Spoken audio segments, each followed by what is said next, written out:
Yo, what is up? So, I'm about, I don't know how many hours now, but I'm pretty sure I'm probably over halfway into this game, I reckon, since it is a short game.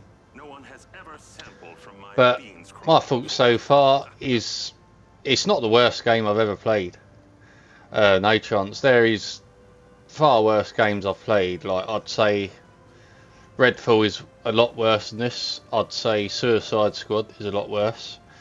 And like I said, I was right. It's definitely not the worst game out there. Um, I think people have gone over the top with how bad it is. Oh, it's obviously not a great game at all. It's got some issues, but it's not as bad as some of these people making up. Like, it feels like everyone has jumped on the bandwagon with it. So there's parts of it that I felt it's not too bad. The enemy AI is very bad, although some missions they felt a bit better, so that was quite surprising. And I don't know if it's to do with the update I've installed. So there was a patch that I was actually able to download even for this pirate version. So, and I think that frame rate is a bit better when you're driving about. It feels a bit smoother. And I think the FPS goes up slightly compared to the last time I played it in certain areas. So I think that's slightly improved it with performance. And there's still ghosting when you put frame generation on at the back of your car. But as I said, I just think there's been a big overreaction about it, how bad it is when it's.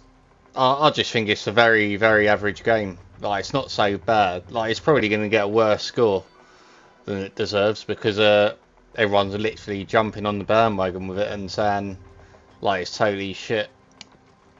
But there's parts of it I've sort of enjoyed. I mean, I went into this game with very low expectations, but on the 90% XT, from a performance perspective, I've maxed it at ultra wide 1440p. I'll put frame generation on, but the FPS is like a lot of the time it is over 60, and then you will get these weird drops when driving about. But as I said, the latest update, which I think come out Friday, I just got it, downloaded it from another site where you can actually get updates for pirate games. El Amigos it's called, and it's, yeah, as I said, it seems to be a bit better. But obviously, I think the biggest thing for me is it could have been way, way better, this game. Way, way better. It was a big disappointment. I still would say it's not worth £60 at all. I would just pay, as I've said all along, just wait for a sale. And I think it's not, again, it's not the most disgraceful game I've ever played in my life. And there's a lot of games that have actually got better scores than what this is probably going to get, and I've literally not liked them at all. Like Suicide Squad, the campaign was, I mean, I enjoyed that while it lasted, but that was short, and then it was totally shit after that. So at least in this game it's like more of a GTA sort of game.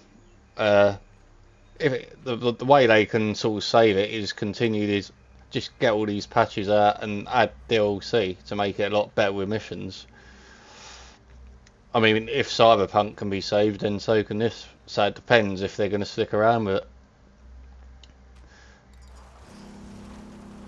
So, just that really. I mean, it isn't.